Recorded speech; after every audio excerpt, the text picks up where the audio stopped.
আসসালামু আলাইকুম প্রিয় দর্শক, অন্য মঞ্চের আলাপচারিতায় আপনাদের সকলকে আমন্ত্রণ জানাচ্ছি।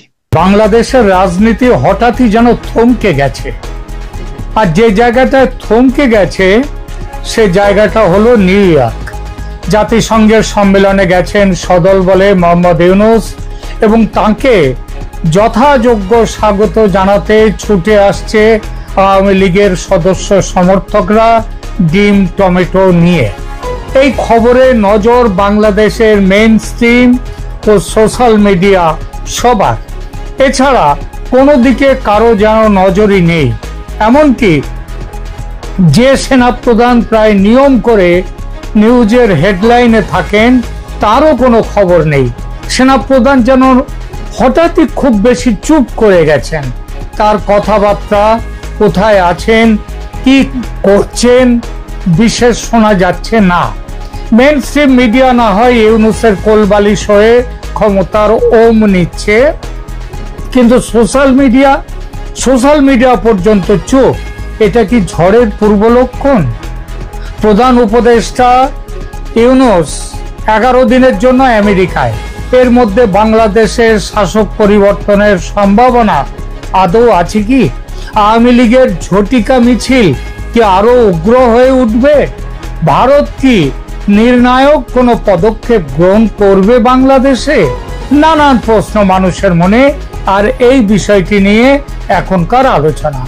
নমস্কার, খবরের অন্তরালের খবর নিয়ে ক্যালকাটা ডায়ালগস থেকে মনোজ দাস বলছি।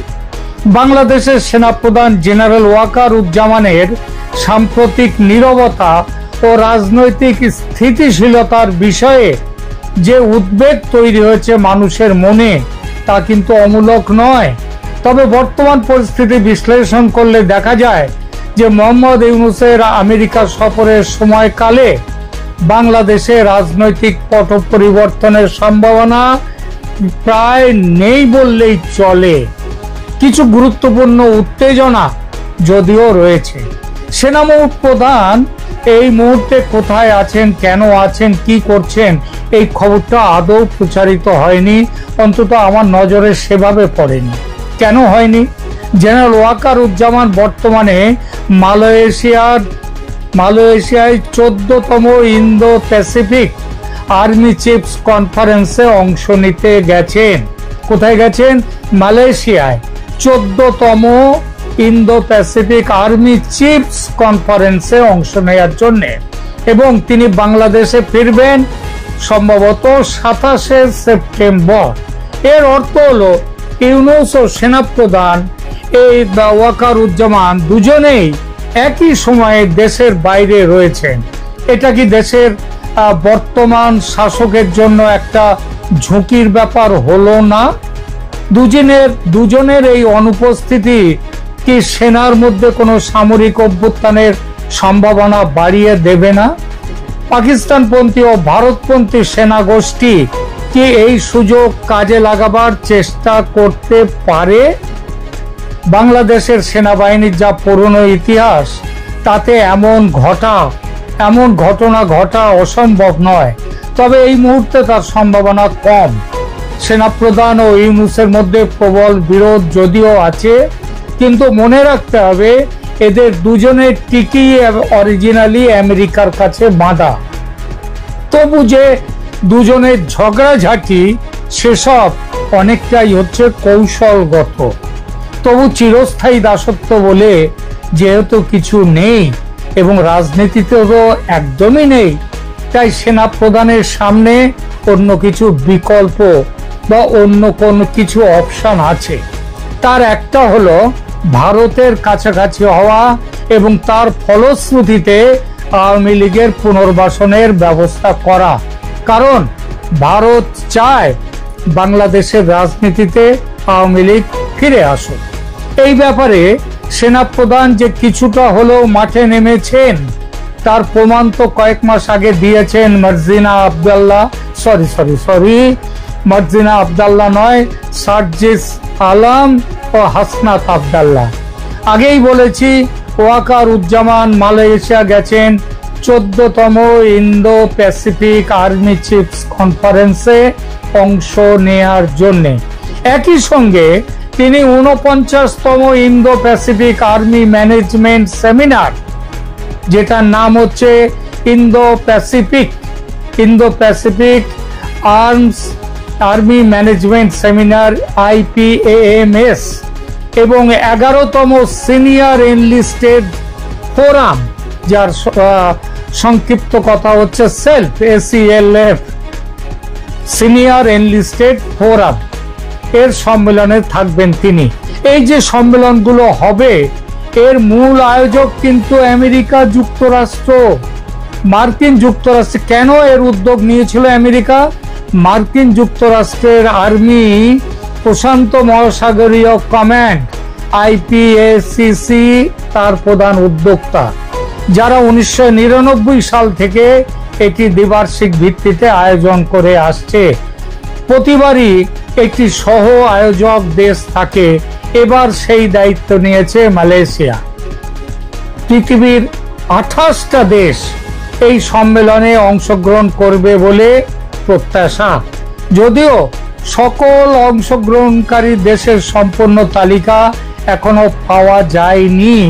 তবে পূর্ববর্তী সম্মেলনগুলো সেখানে যারা অংশ নিয়েছে তাদের ভিত্তিতে এবারও কারা অংশ নেবে সেগুলো বলা যায়। নিশ্চিত অংশগ্রহণকারী দেশ হিসেবে থাকছে বাংলাদেশ, আর মার্কিন যুক্তরাষ্ট্র তো এর আয়োজক, মালয়েশিয়া সহ আয়োজক, Bharat, Nepal, Australia, New Zealand, Fiji, Japan, দক্ষিণ Korea, Philippines, Thailand, Singapore, Indonesia, Vietnam, Sri Lanka, Maldives, Brunei, France, যুক্তরাজ্য প্রশান্ত মহাসাগরীয় অঞ্চলে উপস্থিতির কারণে, এছাড়া কানাডা। এই সম্মেলনের অপ্রকাশিত কিন্তু সবচেয়ে গুরুত্বপূর্ণ যে উদ্দেশ্য, এটা পরিষ্কার স্পষ্ট করে বলা নেই, কিন্তু এটাই হচ্ছে আসল উদ্দেশ্য। সেটা হলো দক্ষিণ চীন সাগরে চীনের ক্রমবর্ধমান আগ্রাসনের বিরুদ্ধে একটি সমন্বিত কৌশল গড়ে তোলা। অর্থাৎ মূলত এই সম্মেলন হচ্ছে চীন বিরোধী, যেখানে যাচ্ছেন ওয়াকারুজ্জামান। এছাড়া এই অঞ্চলের দেশগুলোর মধ্যে প্রতিরক্ষা সহযোগিতা বৃদ্ধি করে চীনা প্রভাব প্রতিরোধ করা, সেটা হচ্ছে এর উদ্দেশ্য। মার্কিন নেতৃত্বে মার্কিন যুক্তরাষ্ট্র এই সম্মেলনের মাধ্যমে ইন্দো প্যাসিফিকে তার নেতৃত্ব বজায় রাখার চেষ্টা করছে। IPACC ইন্দো প্যাসিফিক অঞ্চলের সবচেয়ে গুরুত্বপূর্ণ সামরিক কূটনৈতিক মঞ্চগুলোর একটা, যেখানে স্থল বাহিনীর নেতারা আঞ্চলিক নিরাপত্তা ও স্থিতিশীলতার বিষয়ে আলোচনা করেন এবং এবারও করবেন। 28টা দেশের অংশগ্রহণ এই বুঝিয়ে দেয় এই সম্মেলনের ব্যাপকতা ও গুরুত্ব কতখানি। নয়াদিল্লির সূত্র থেকে জানা যাচ্ছে একটি বিশেষ খবর, এই সম্মেলনের সাইড লাইনে আলোচনায় বসবেন বাংলাদেশের সেনাপ্রধান ওয়াকারুজ্জামান ও ভারতের সেনাপ্রধান। আলোচনা হবে বাংলাদেশের নির্বাচন নিয়ে। সেই নির্বাচনে আওয়ামী লীগের অংশগ্রহণ কি হবে, কেমন ভাবে হবে, এই বিষয়গুলো ওয়াকারুজ্জামানের কাছ থেকে পরিষ্কার করে নেবেন, পরিষ্কার করে তাকে বুঝিয়েও দেবেন ভারতের সেনাপ্রধান। এবং নির্বাচনে কিভাবে নির্বাচন ফ্রি অ্যান্ড ফেয়ার হবে সেসব নিয়েও আলোচনা চলবে। আর শেখ হাসিনার সঙ্গে আরো একটা বড় কথা হচ্ছে, শেখ হাসিনার সঙ্গে ওয়াকারুজ্জামানের ওয়াকারুজ্জামান সরাসরি কথা বলবেন। এখানে শত্রুতা নিরসনের ব্যবস্থা করে দেবেন ভারতের সেনাপ্রধান। যদিও তার মধ্যে যোগাযোগটা পুরো করে দেওয়ার দায়িত্ব ভারতের জাতীয় নিরাপত্তা উপদেষ্টা অজিত ডোভালের।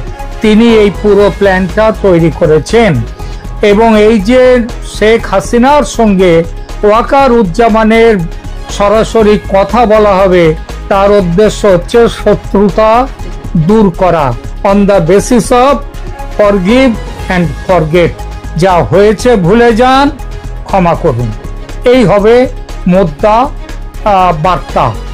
এই উদ্দেশ্য নিয়ে কলকাতার ফোর্ট উইলিয়ামে কমান্ডার্স কম্বাইন্ড কনফারেন্সে আসতে চেয়েছিলেন ওয়াকারুজ্জামান, কিন্তু বাধা দেন মোহাম্মদ ইউনূস। এবার সেই উদ্দেশ্য পূরণ হবে, বাংলা সেনা প্রধানের শেখ হাসিনার সঙ্গেও কথা বলবেন এবং ওই কমান্ডার্স কম্বাইন্ড কনফারেন্সে যে কথা হওয়ার কথা ছিল, যে কথাগুলো তার বলার ছিল, সেগুলো এবারে তিনি বলবেন। বাংলাদেশ নিয়ে পরবর্তী পরিকল্পনা যা আছে ভারতের সঙ্গে বসে এই সময়ে সেটা সফল করে নেবেন ওয়াকারুজ্জামান। মনে রাখতে হবে একটা বড় কথা, সেটা হচ্ছে গত বছর 5 আগস্টের পর এই প্রথম ভারতের সেনা প্রধান এবং বাংলাদেশ সেনা প্রধান দুজনে মুখোমুখি বসবেন, এই প্রথম। এর কারণ হচ্ছে, দেখুন, এটাতে দুদেশের ওয়াকারুজ্জামান তিনি নিজেও এখানে বসতে চাইছেন, কারণ তিনিও চান না যে বাংলাদেশে কোনো যুদ্ধ বিগ্রহ হোক, তাতে তো মানুষের প্রাণ চলে যাবে, তার থেকেও বড় কথা হচ্ছে ভয়ঙ্কর ক্ষতি হবে, ক্ষতি দুই দেশেরই হবে কম বেশি। ভারত কোনোভাবেই বাংলাদেশের সামরিক হস্তক্ষেপ করতে চায় না এই মুহূর্তে, তবে এটাও চায় ভারত যে বাংলাদেশের জনগণের ভোটে নির্বাচিত সরকার ক্ষমতায় আসুক, ক্ষমতা গ্রহণ করুক। যদি আওয়ামী লীগ আসে তো ভারতের খুবই ভালো, যদি আওয়ামী লীগ নাও আসে, মানুষ যদি অন্য কাউকে চান তারা আসবেন, তাদের সাথে ভারত সম্পর্ক তৈরি করবে। কিন্তু সব থেকে বড় কথা হচ্ছে এই যে নির্বাচন, সেই নির্বাচনকে স্বচ্ছ এবং শান্তিপূর্ণ হতে হবে। এবং ভারতীয় গোয়েন্দাদের খবর যদিও যে স্বচ্ছ নির্বাচন হলে শেখ হাসিনার ক্ষমতায় প্রত্যাবর্তন বিপুলভাবে সুনিশ্চিত। ভারত তাই খামোকা সামরিক অভিযানে নেমে পরিস্থিতিকে আরো জটিল করতে চায় না এবং বিশ্বে নিজের ভারতের যে একটি ছবি আছে শান্তির দেশ হিসেবে, সেই ছবিতে কালি পড়ুক এটাও চায় না। ভারতের স্ট্র্যাটেজি তাই যতভাবে চাপ দিয়ে সম্ভব একটা স্বচ্ছ অন্তর্ভুক্তিমূলক নির্বাচনের ব্যবস্থা করা।